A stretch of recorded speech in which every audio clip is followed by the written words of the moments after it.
오늘 은혜 받으실 하나님의 말씀은 신약성경 마태복음 22장 15절에서 22절까지의 말씀입니다.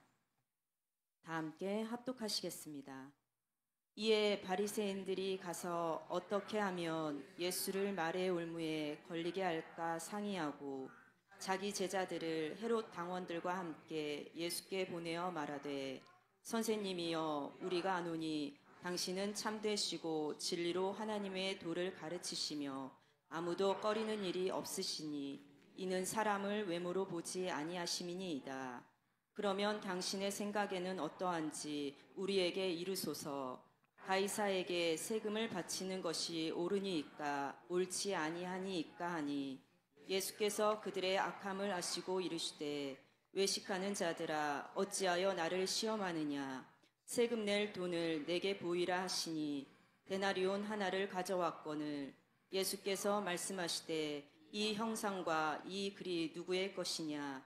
이르되 가이사의 것이니이다. 이에 이르시되 그런즉 가이사의 것은 가이사에게 하나님의 것은 하나님께 바치라 하시니 그들이 이 말씀을 듣고 놀랍게 여겨 예수를 떠나가니라.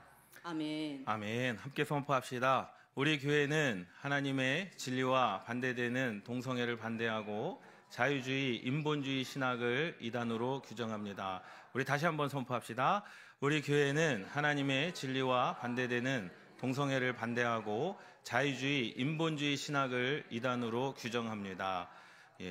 지난 10월 30일, 31일 기독교 대한감리 제36회 총회가 있었습니다. 총회. 감리교 총회에서 퀴어 신학은 이단이라고 이렇게 규정했습니다. 퀴어 신학은 반기독교적 이단 사상이다 해가지고 우리 감리교단 안에서 이단으로 규정했습니다. 퀴어 신학은 뭐냐? 동성애 신학입니다. 동성애 신학. 그래서 우리 감리교단에서 올해 동성애 신학은 이단 신학이다 라고 이제 모든 감리의 회원 목사님들이 만장일치로 이렇게 통과를 했습니다. 그래서 동성애는 이단입니다. 하나님께서 원치 아니하시는 일입니다.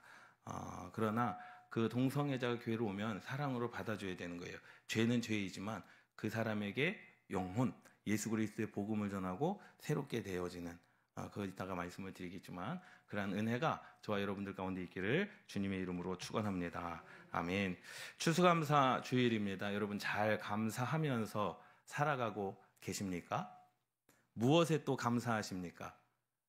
여러분들이 인생 가운데 무엇에 감사하십니까? 자녀들이 잘 돼서 감사하고 건강해서 감사하고 아무 사고 없이 1년 한 해 이렇게 연말까지 잘 가서 감사하고 그런데 하나님께 진정으로 드려야 될 감사가 무엇일까 한번 생각해 볼 필요가 있습니다. 그러면 건강이 나빠지면 감사 안 하시겠습니까? 혹 인생 가운데 실패하면 감사 안 하시겠습니까? 혹 인생 가운데 자녀들이 부모님의 뜻대로 되지 않을 때도 분명히 있어요.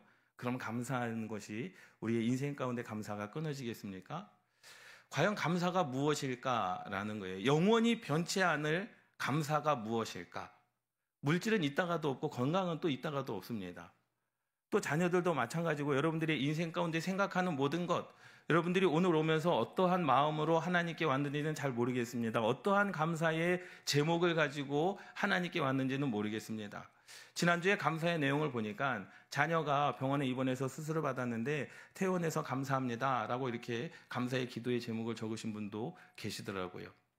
그러면 사실 그러한 감사, 우리가 하나님께 드리는 이러한 감사의 내용들이 생각해보면 영원할까라는 거예요. 물질로 인한 감사가 영원할 수 있을까? 건강으로 인한 감사가 영원할 수 있을까? 과연 우리는 잘 감사하고 있는지, 그럼 우리는 무엇에 감사해야 되는지, 물론 그러한 사소한 것들도 우리가 하나님께 감사해야 되는 게 맞아요. 하나님께서 주신 내 인생 가운데 인생이 복되게 하시는 것을 하나님께 감사하는 것도 맞습니다.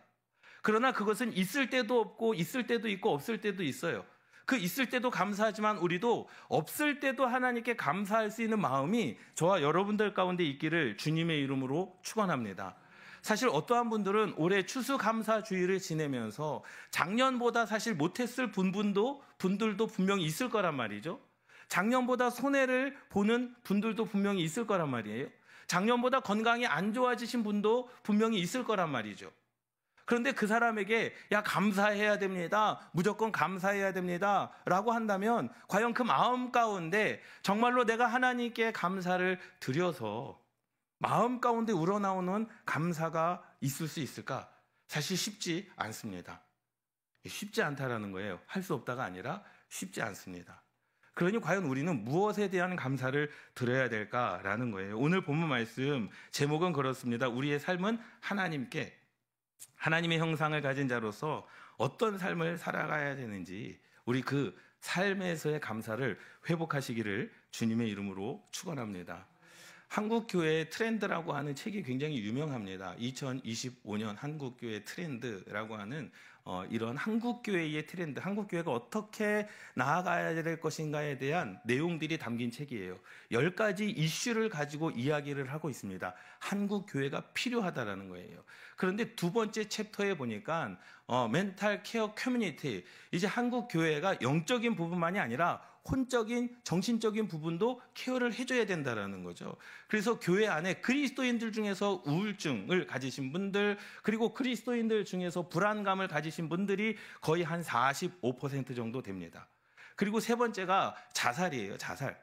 그리스도인들 중에서도 자살을 하는 분들이 너무나도 많고, 그리스도인들 중에서도 자살을 하고자 생각하시는 분들이 너무나도 많다라는 거죠. 지난주 금요일 날 점심에 이제 선민이랑 점심을 먹으러 이제 돼지국밥집을 갔어요. 능곡역 앞에 걸어갔습니다. 걸어갔는데 아시는 돼지국밥집 그 집이에요. 걸어갔는데 이제 초등학교 앞을 지나갔어요. 그러니까 초등학교 앞을 지나갔는데 점심 시간이었어요. 근데 2층에서 어떠한 여자아이가 창문을 열고 뛰어내리를 신용을 하면서 자살할까? 그렇게 이야기를 하더라고요. 그러면서 이제 선민이가 걱정이 돼서 아빠 저 진짜 뛰어내리는 거 아니야? 그래서 제가 그랬죠. 야, 자살하려고 마음 먹은 사람들은 그냥 뛰어내리지 이렇게 말 안 해.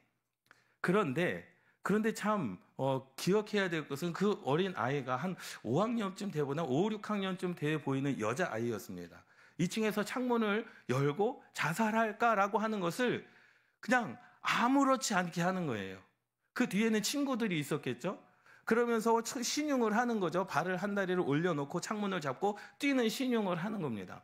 그러니까 자살이라고 하는 것이 그냥 많은 사람들에게도 아무렇지 않는, 초등학교 아이들에게도 아무렇지 않는 그러한 사건이 되는 그러한 시대가 되어졌다라는 거죠. 사실 우리는 물질 문화, 사람을 경시하는 문화, 그래서 내 생명조차도 귀하게 여기지 않는 문화 속에서 살아가고 있습니다. 오늘의 삶 가운데 저와 여러분들은 하나님의 형상을 따라 지음받은 몸인 줄 믿으시기 바랍니다. 사람이 흙으로, 하나님께서 흙으로 사람을 빚으시고 그 코에 생기를 넣어 생명이 되게 하셨어요. 우리의 삶은 하나님께서 하나님의 형상을 따라 지으신 하나님의 몸인 줄 믿으시기 바랍니다. 그러니까 예수님의 진정한 의도가 무엇일까? 가이사의 것은 가이사에게, 하나님의 것은 하나님께라고 말씀하신 진정한 의도는 무엇일까? 여러분들은 스스로 자신을 생각할 때, 나를 생각할 때 내가 하나님의 것이라고 생각하면서 삶을 살아가십니까? 이 몸이 하나님의 것이라고 생각하면서 삶을 살아가십니까? 여러분들의 생명이 하나님의 것임을 인정하면서 살아가십니까? 생명에 낳고 죽음은 하나님의 권한에 있는 거예요. 그러니 하나님께서 우리의 생명을 다하는 순간, 지난주간에 지지난주간에 그 말씀을 드리지 않았습니까? 사명. 너 사명 다 하지 않을래? 너 사명 그만둘래? 이 말이 굉장히 무서운 거예요. 하나님께서 우리의 인생 가운데 사명이 맞춰지면 하나님께서 우리의 영혼을 불러가시는 거 아니겠습니까? 이 땅 가운데서의 내 사명. 사실 저와 여러분들은 하나님의 소유 아니겠습니까? 우리의 영혼도, 우리의 몸도, 우리의 물질도 아무리 생각해보면 세상 가운데서 내가 하고 싶은 대로 내가 열심을 낸다라고 해서 다 성공을 하면 성공 못할 사람이 어디 있겠습니까? 열심을 다 하잖아요. 성공하기 위해서 앞만 보고 달리는 사람들 얼마나 많습니까? 하나님께서 이 성경 시대 유대인들에게 말씀하셨어요. 하나님의 형상을 만들지 말아라. 그런데 이 이방인들과 살아가면서 다투는 상황이 있었습니다. 이방인들과 하나님의 사람들이 다투는 상황이 있었어요. 그런데 이방인들은요, 몸 안에서 자신들의 신들을 꺼내서 보여줍니다. 그래서 자신들의 신들을 꺼내서 보여줘요. 그래서 유럽의 박물관에 가보면은요, 신들이 있는데 조그만한 것들이 있어요. 그래서 가슴에 품고 다니는 것들이에요. 그래서 유적에 보면은요, 왼쪽에 있는 사람들 손에 있는 게 물고기 자기의 신을 보여줍니다. 그런데 그리스도인들에게는, 이스라엘 백성들에게, 야, 너네가 믿는 하나님을 보여달라는 거예요. 보여줄 수가 있습니까? 없습니까? 보여줄 수가 없죠. 왜? 하나님께서 하나님의 형상을 만들지 말라 했기 때문에 우리는 그 하나님을 보여줄 수가 없어요. 그들은 자기 품에 있는 자기들이 믿는 신을 보여주면서 우리가 믿는 신이다 라고 이렇게 얘기를 합니다. 그러면서 우리들에게 이야기를 하는 거죠. 너희들이 믿는 신을 내게 보여달라. 이 시편 42편 3절 말씀에 사람들이 종일 나더러 하는 말이 내 하나님이 어디 있느냐 하니 내 눈물이 주야로 내 음식이 되었도다. 하나님을 보여줄 수가 없는 거예요. 만들지를 않았기 때문에. 시편 42편 10절 말씀에 내 뼈를 찌르는 칼같이 내 대적이 나를 비방하며 늘 말하기를 내 하나님이 어디 있느냐 하도다. 여러분, 하나님을 좀 보여주십시오. 세상 사람들이 여러분들에게 하나님을 보여달라고 하면 어떻게 하시겠습니까? 야, 요즘 인터넷에 보면 하나님이라고 치면 하나님의 성화, 예수님의 성화가 너무나도 많이 나오니까 그거 보면 돼. 나는 직접 보지 못했지만 아마 그렇게 생기셨을 거야. 그런데 사진이 없던, 인터넷이 없던 이 시대에 하나님을 믿는 하나님의 사람들이 하나님을 어떻게 보여줬겠습니까? 그럴 때마다 이 유대인들이 하나님을 그들에게 보여줄 수가 없었어요. 신명기 4장 16절에서 18절 말씀에 보면 그리하여 스스로 부패하여 자기를 위하여 어떤 형상으로든지 우상을 새겨 만들지 말라. 남자의 형상도 안 되고 여자의 형상도 안 된다. 땅 위에 있는 어떤 짐승의 형상도 안 되고 하늘을 나는 날개 가진 어떤 새의 형상이든지 땅 위에 기는 어떤 공충의 현상이든지 땅 아래 물속에 있는 어떤 어족의 형상이든지 만들지 말라. 하나님께서 말씀하셨어요. 자신의 형상까지도, 하나님의 형상까지도 만들지 말라. 사실 그렇기 때문에요, 이스라엘 백성들에게는 신앙적인 문제, 이게 가장 큰 문제였습니다. 세상에 믿지 않는 사람들은 다 자신들이 섬기고 있는 신들을 몸 안에 품고 다녔는데, 부적처럼 품고 다녔는데, 하나님의 사람들, 이스라엘 백성들을 그것을 보여줄 수가 없었어요. 가장 힘든 문제였습니다. 그래서 시편의 고백도 칼같이 내게 오는 그러한 질문들 때문에 내가 너무나 힘듭니다. 그래서 내가 눈물을 흘리면서 밤을 잤는데 그것이 내 양식이 되었습니다. 얼마나 답답하고 정말로 하나님을 보여주고 싶은데 보여주지 못하는 그 심정, 얼마나 힘들었겠습니까? 보이지 않는 하나님의 형상, 이러한 문제가 저와 여러분들 가운데도 있지 않습니까? 그런데 이 개념이 바뀌시기를 주님의 이름으로 축원합니다. 유대인들이 인식하는 하나님의 형상이 있습니다. 유대인들은 그럼 하나님을 어떻게 인식을 했을까라는 거예요. 성경에서 하나님께서 사람을 처음 창조하실 때 창세기 1장 26절 27절 당신의 형상을 따라, 하나님의 형상을 따라 저와 여러분들을 창조하셨다라고 기록하고 있습니다. 그러니까 누구든지 하나님의 형상을 보고 싶다면 누구를 보면 돼요? 옆에 분들을 보세요. 옆에 분들을 보세요. 왜 안 보세요? 저를 보지 마시고 옆에 분들을 보세요. 좌우로 한번 다 보세요. 하나님의 형상이 그곳에 있습니다. 아멘 안 하시고 왜 웃기만 하십니까? 예? 하나님의 형상으로 창조함을 받은 우리 아니겠습니까? 그럼 하나님을 발견하고 싶다면 누구를 봐야 되는 거예요? 내 신앙생활에 같이 하는 성도의 얼굴을 봐야 되는 거죠. 아주 중요합니다. 이 말은요, 사람이 하나님이다 이 말을 하는 게 아닙니다. 사람을 보면서 그 안에 있는 하나님의 형상을 볼 수 있다는 말씀입니다. 할렐루야. 제가 여러분들을 보면서 하나님의 형상을 봐야 되고, 여러분들이 저를 보면서 하나님의 형상을 봐야 되는 거예요. 여러분들이 남편과 아내를 보면서 하나님의 형상을 봐야 되는 겁니다. 그렇기 때문에 우리 옆에 분들과 한번 인사를 나눠볼까요? 당신을 통해 하나님을 보게 됩니다.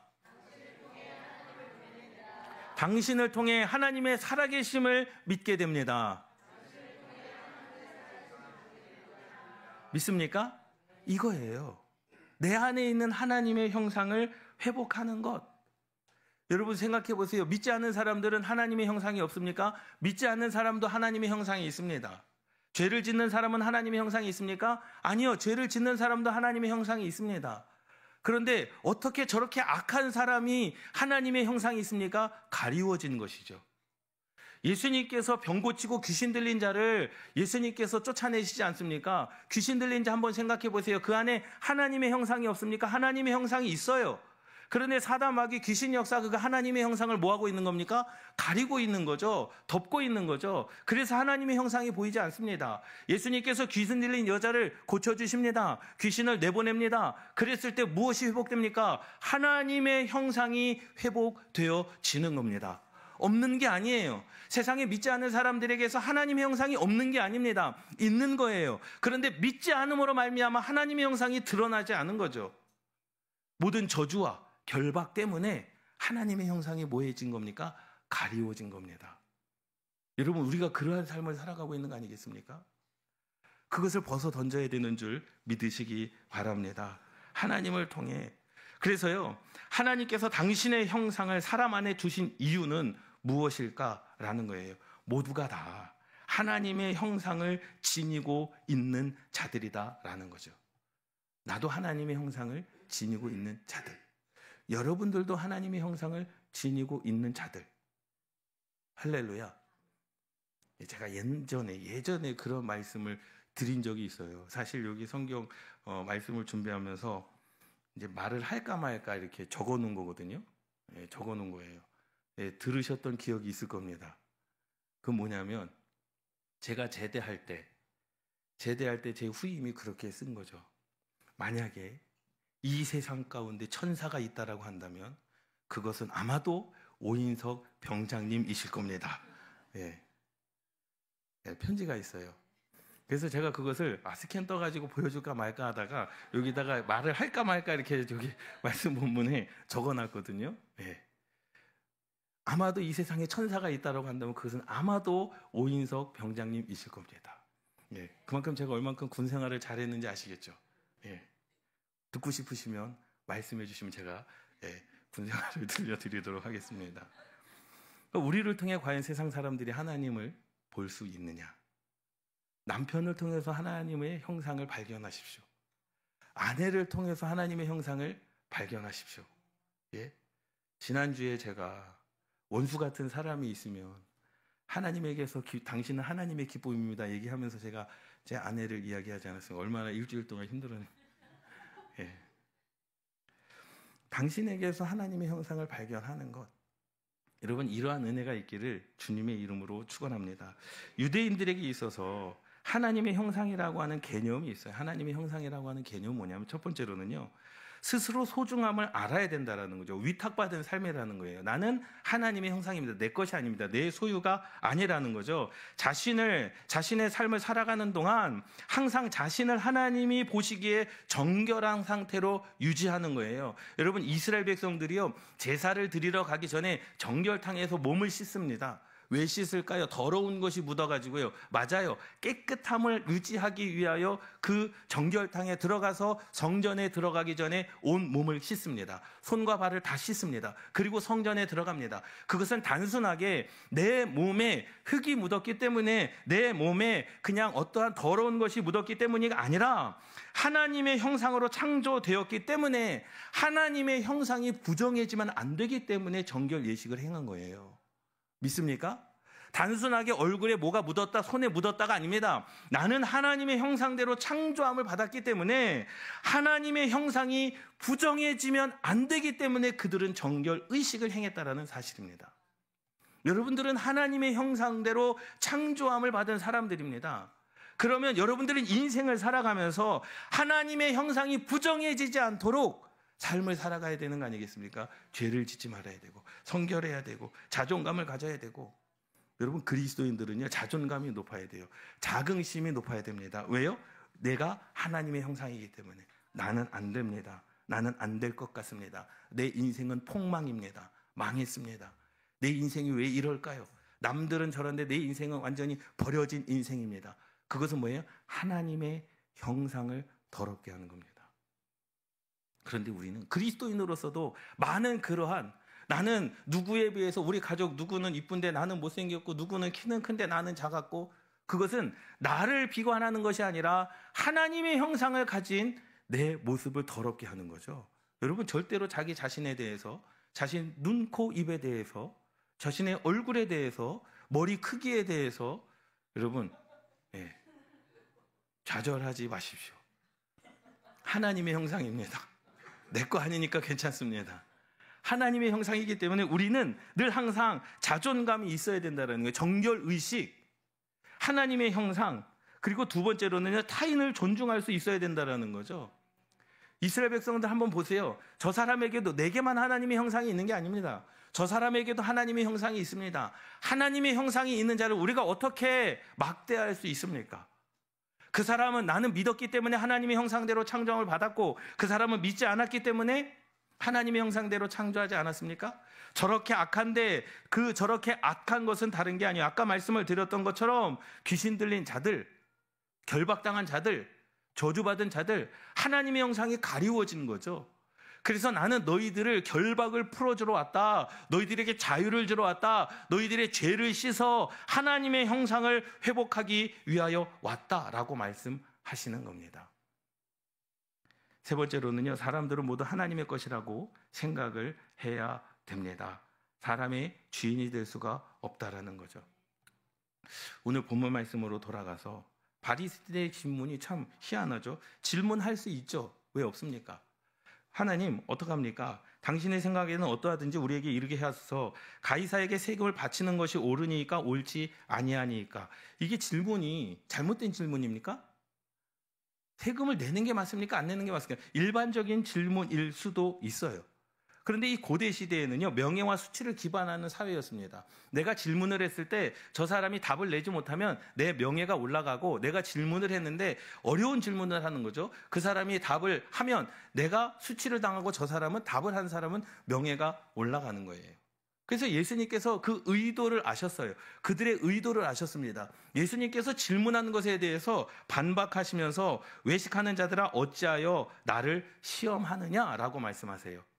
그냥 예수님의 이 질문, 18절 이하의 질문, 이 18절 이하의 말씀을 읽지 않으면 단순하게 그냥 예수님께 질문을 했구나, 뭔가를 물어보기 위함이구나 라고 하지만, 예수님께서는 나를 어찌하여 시험하느냐라고 말씀합니다.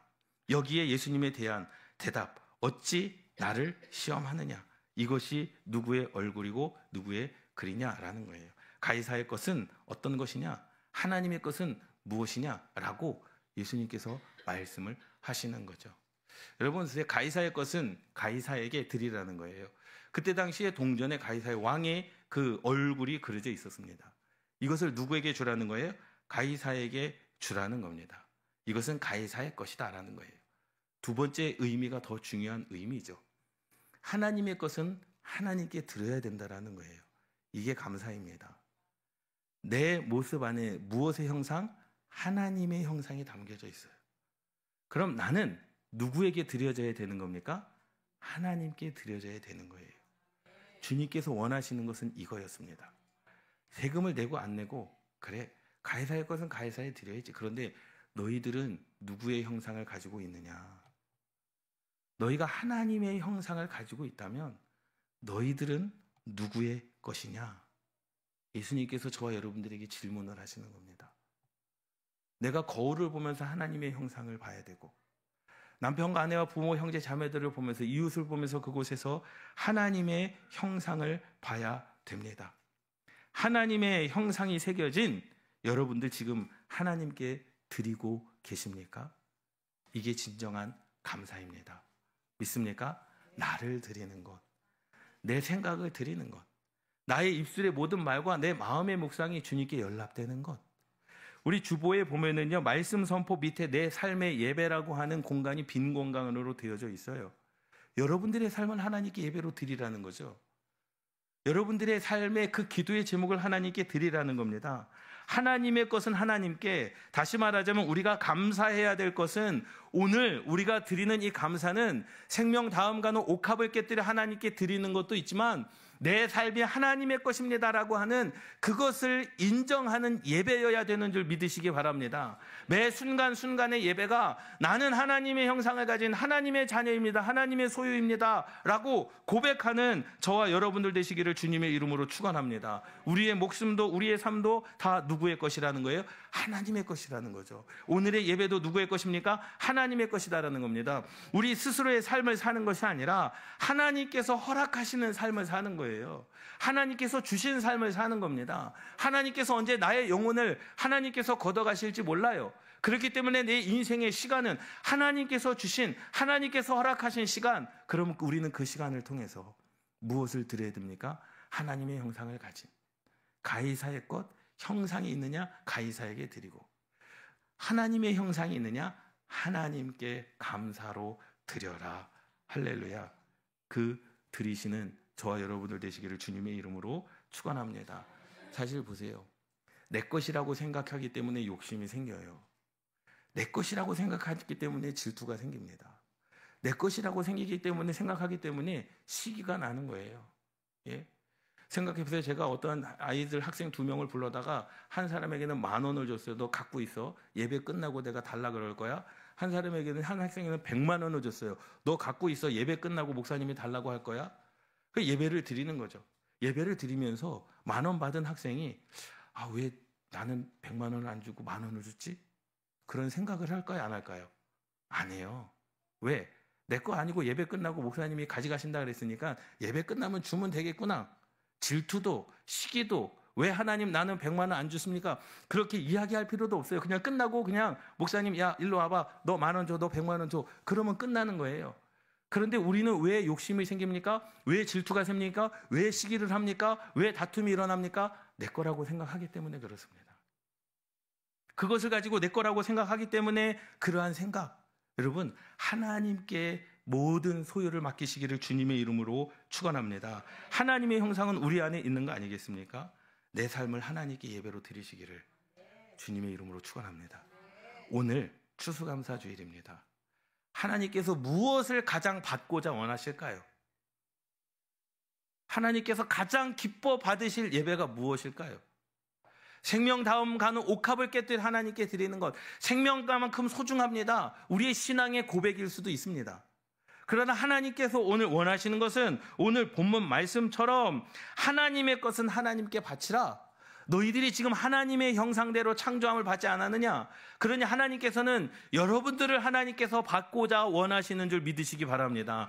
내 삶을 드리는 예배, 내 생각을 드리는 예배, 나의 입술의 고백을 드리는 예배, 내 마음의 묵상을 드리는 예배, 내가 한 주간 동안 살아왔던 그 삶을 드리는 예배, 그것이 진정한 감사요 하나님께서 받으시는 예배인 줄 믿으시기 바랍니다. 정결의식, 이스라엘 백성들의 정결의식은 단순하게 몸을 씻기 위한 것이 아닙니다. 하나님의 형상이 더러워지면 안 되기 때문에 하나님께서 창조하신 하나님의 사람, 물론 나의 모습이지기는 하지만 하나님의 형상이 더러워지면 안 되기 때문에 여러분 그러한 삶을 살아가시기를 주님의 이름으로 축원합니다. 우리의 주인은요 하나님이십니다. 믿습니까? 하나님께서 여러분들의 삶을 받고자 원하시는 거예요. 그래서 오늘의 말씀의 제목이 우리의 삶은 하나님께 드려야 된다라는 거죠. 우리 옆에 분들하고 다시 한번 인사를 나눠볼까요? 당신에게 하나님이 계십니다. 당신을 통해 하나님을 보게 됩니다. 당신을 통해 하나님의 살아계심을 믿게 됩니다. 여러분 이러한 고백으로 삶을 살아가시기를 주님의 이름으로 축원합니다. 우리가 1년에 한 번 추수감사주일을 지내면서 하나님께서 주신 감사를 기억하는 것, 또 하나님께서 주실 감사를 기대하며 살아가는 것 좋습니다. 그러나 매일매일의 삶, 내가 하나님께 드려지는 삶의 예배가 되시기를 주님의 이름으로 축원합니다. 기도하시겠습니다.